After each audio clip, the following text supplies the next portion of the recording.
First job is a little crawl space horizontal hung 40,000 BTU 96%er.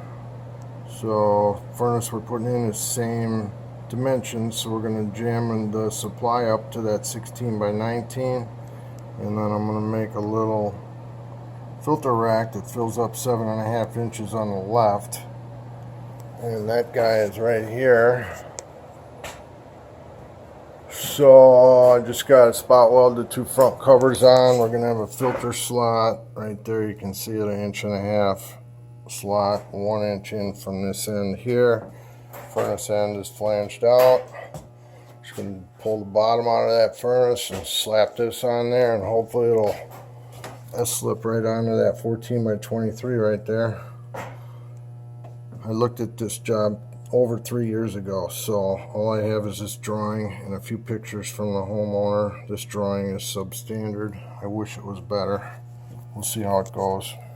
So today's job, we're in a little crawl space here, and this one, the board went out back in 2016. I hot wired the motor to run constantly, and here we are a little over 3 years later, and the motor burned out. So this thing's probably 20 years old. So all I got, same size furnace except shorter. Day and night, same as this carrier we're taking out. So plenum, we'll just jam it right up against the plenum on that end. I made a filter box to fill in the short spot. Get rid of this filter and plug in mine, and we should be good. Too excited, they got these bolts that are holding the furnace up, running right through the furnace, as you can see. So I was hoping I could just set my new furnace on these rods here, but we're gonna have to take that all apart now and figure out what to do, how to hang it later.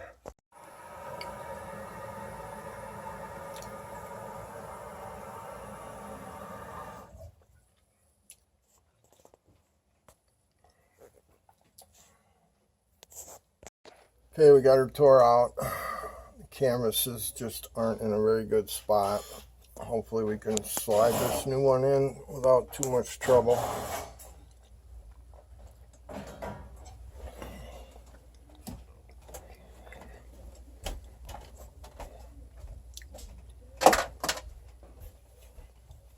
Okay, we got our filter rack down there.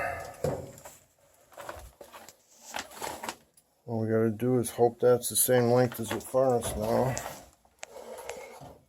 Hacked off the intake over there. I'm gonna come right through here and down into the top of the furnace. That intake didn't line up, or the exhaust didn't line up, so I hacked that off. I think it's closer now if I just throw a coupling on there. Wiring, we're gonna put a new pump on here, so I'm gonna change that to a switch outlet combo, and the gas is not going to line up, so I'm going to have to change that. And I'm trying to get thinking about all this before we get our furnace slid in here. Well, you need something like that. Important thing on this furnace is to pitch it to the front so you don't hold water in the secondary heat exchanger. You got it level that way, but this way we want it high in the back, so nothing's sitting in the back of that secondary, or you're going to rot out that secondary.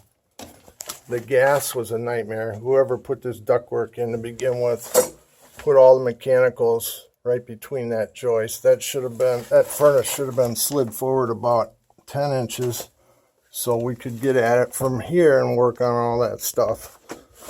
So that's what you need to think ahead about when you're planning your system. Alright, we're wrapping her up here. The PVC was kind of a nightmare getting across there, but we got her in. No drain on the intake. If that does in fact take in water, it's going to pitch to this corner and get out of there. So all we got left is to mount the condensate pump on this thing here where they had it. There's our drain trap sticking out the bottom.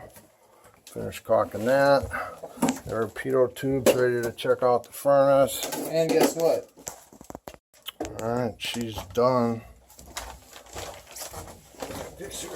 All we're doing is getting ready to check gas pressure. Then we're going to check our static, temporize.